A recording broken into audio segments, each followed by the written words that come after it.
Hi guys! Welcome back to my channel. It's Carlo here again with another video and magluluto po tayo ngayon. Ang gagawin po natin is ang aking keto approved chicken wings. Meron po tayong tatlong flavor. We have the buffalo style, we have the garlic parmesan, and the salted egg chicken wings. So, kung excited po kayong malaman kung paano ko po ginawa ang aking keto approved chicken wings, just stay tuned and watch my video.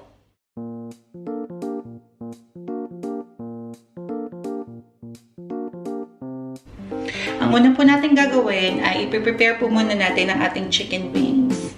Ayan. Nilinis ko na po to, hinugasan ko na po, at saka dinry ko na rin po siya. Kailangan po dry yung chicken wings natin. So, we need to prepare our chicken wings. I-cut po natin siya.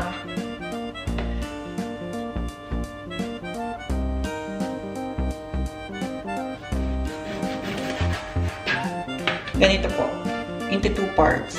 Yung parang drumstick at saka po yung wing itself. Ayan.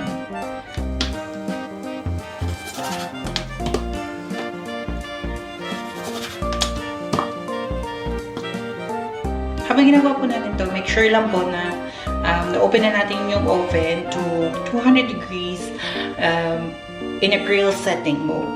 Next po natin gagawin is i-season na natin yung ating chicken wings. Ang ginagamit ko lang pong pang season dito is salt and pepper. Yan.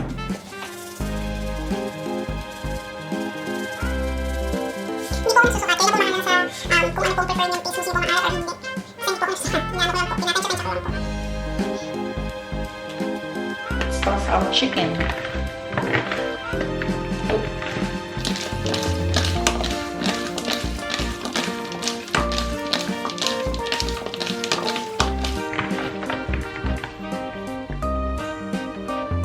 Ito po siya. Siguro po nagtataka po kayo kung paano po ito magiging crispy since sabi ko nga po kanina is i-bake natin to. So, ang secret po para maging crispy ang ating chicken wings ay baking powder. So, sa ganitong kadaming chicken wings, siguro mga 2 to 3 na tablespoon lang ng baking powder ang gagamitin natin. Huwag nyo masyadong damihan kasi merong aftertaste ng baking powder. So, ang purpose lang naman natin ito is ma-coat siya para ma-dry siya maigi para pag binake natin siya sa oven, magiging crispy yung balat niya.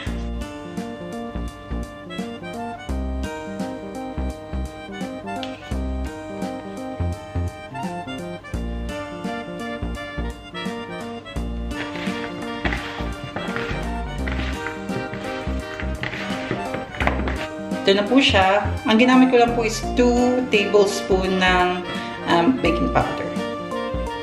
Ilalagay na natin siya sa ating baking tray. Nilagyan ko po ng foil yung baking tray natin para po yung mga katas niya is hindi po pumunta doon sa tray.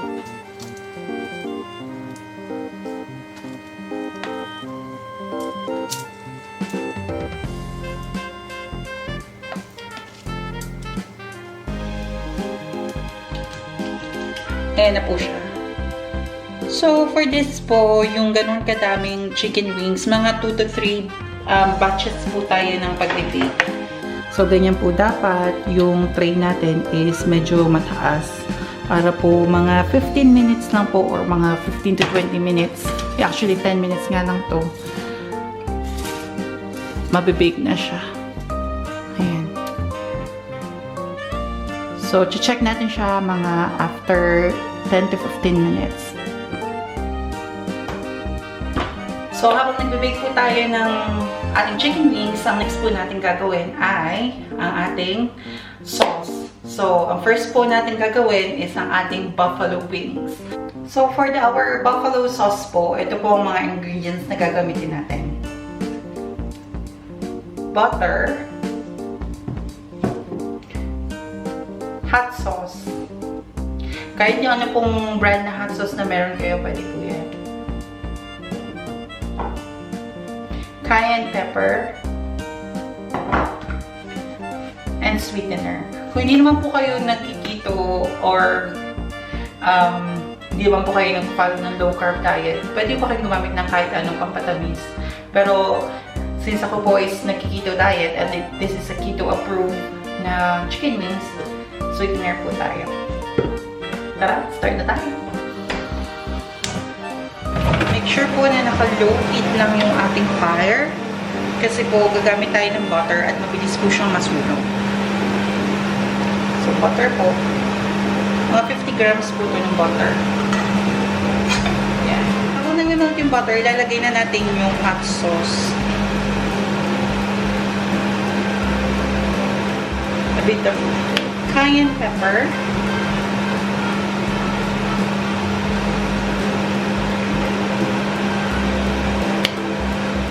And then, sweetener.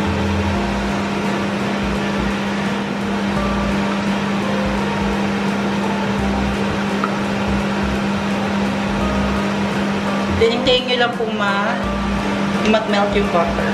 Lagi ko pong sinasabi sa, sa cooking video ko na kayo na pong bahala mag-adjust ng according sa panlasa nyo. Kasi iba-iba naman po kasi tayo na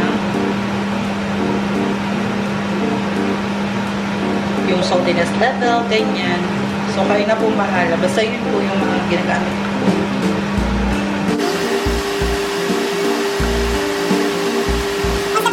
So, ganito po magiging itsura niya.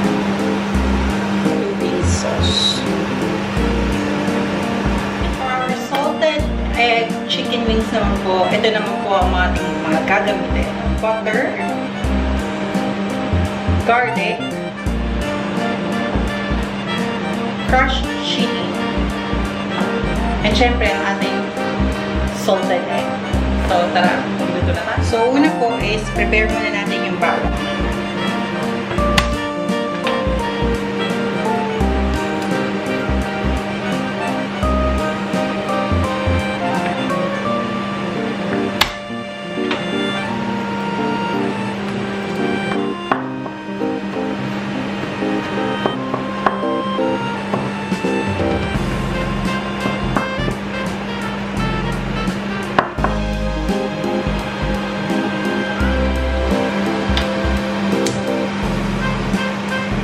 Grams of butter.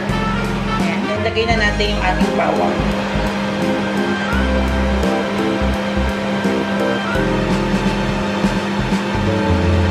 Tayin lang po natin siya mag-luto.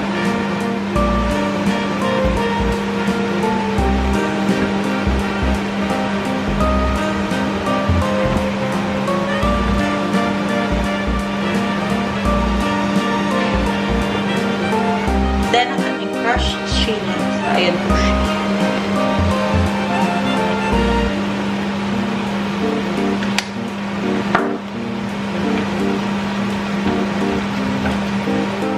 Yan ang ating salted egg.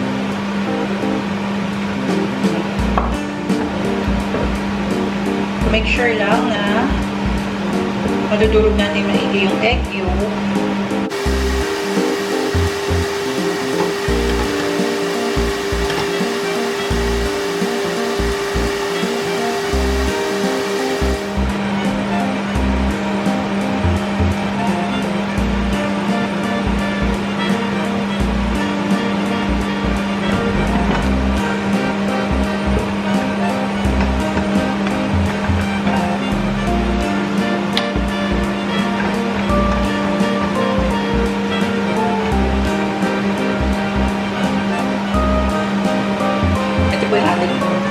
Salted egg.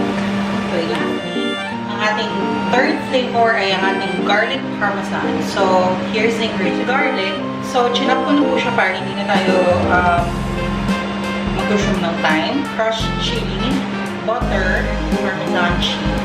So, ganun po ulit. Butter, 50 grams. Dapat po yung apoy natin is medyo mahina lang. Medium to low ang ating bawang.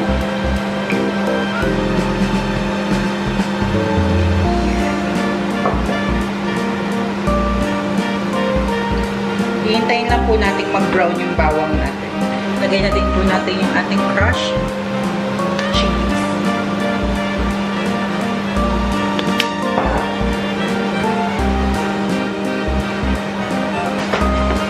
So, ganito po dapat yung ating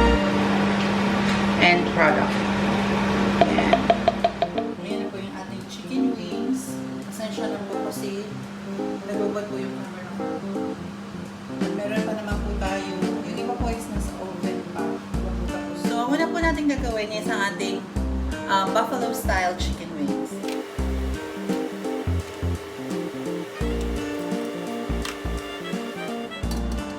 Then, pour lang natin itong ating hot sauce.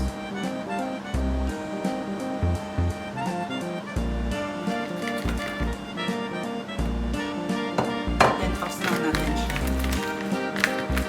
Make sure lang na yung chicken is coated ng sauce.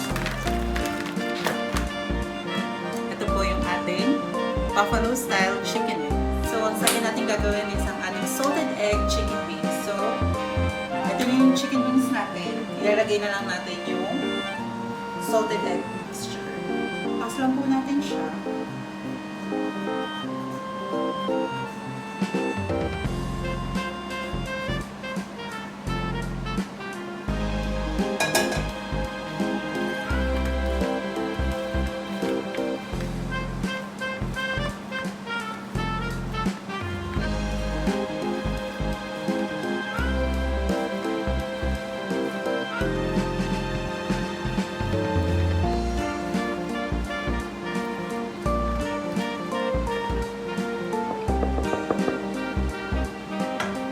Here's our salted egg chicken wings. Next is gagawin na natin is ang ating garlic parmesan chicken wings. So, ito yung chicken wings natin. Lalagay lang natin yung garlic.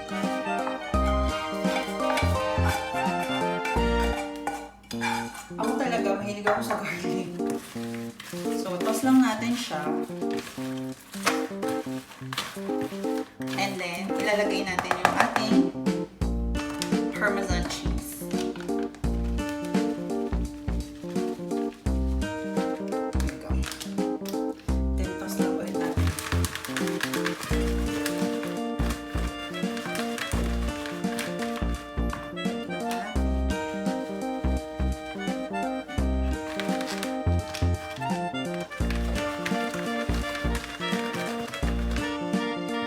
Here's our garlic parmesan chicken wings.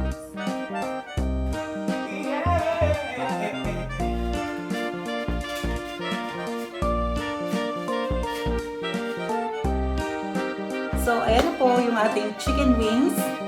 So, subukan na natin. Una po natin gagawin, titikman is ang ating buffalo style.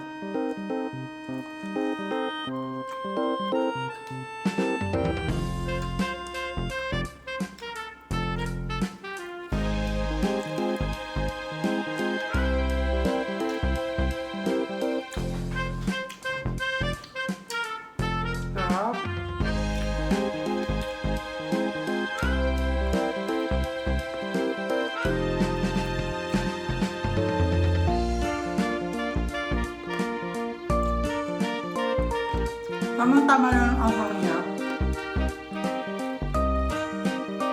Then yung tamis nung sweet din yung nilagay natin nagkakat dun sa tamis. So,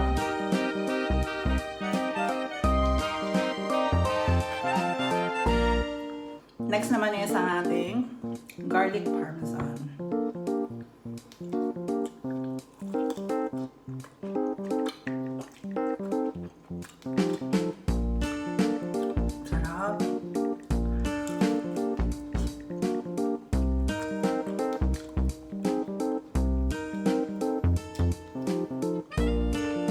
Sobrang maalat.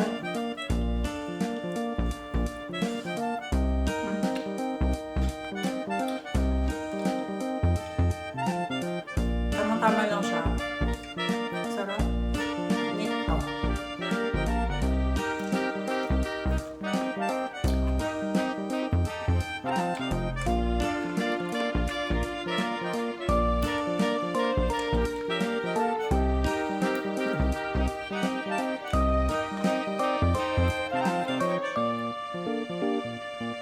Hindi na alam ko anong favorite ko, pero parang mas nanalo sa akin yung garlic parmesan. Tingnan natin itong last one, ang ating salted egg.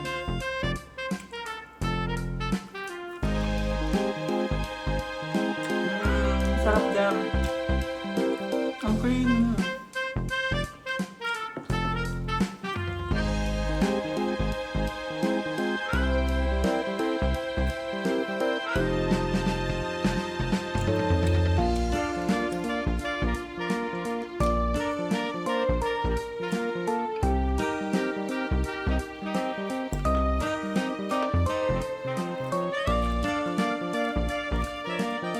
Masarap siya ng lahat. Sana po masubukan ninyo itong recipe na to. Masarap po talaga. Hindi po ako mahihiyang i-recommend itong recipe na to. Masarap po talaga siya. No chika, no keme. Masarap po talaga. That's the end of our video. Kung natapos niyo po yung video na to, maraming salamat po. And if you like this video, kindly hit the like button. And kung meron po kayong mga request, mga shoutout, mga gusto niyo pong ipaluto sa akin, just comment it down below. Tatry ko po natin gawin lahat ng yan. And shoutout po kay Mark Anthony Rillo. Ayan, na-shoutout na kita. And then to my brother Angelo. Yan, shoutout na kita. And happy birthday! Birthday niya sa Sunday. And please don't forget to subscribe to my channel and hit the notification bell para updated kayo sa lahat ng mga upload ko. Muli, maraming salamat po and bye!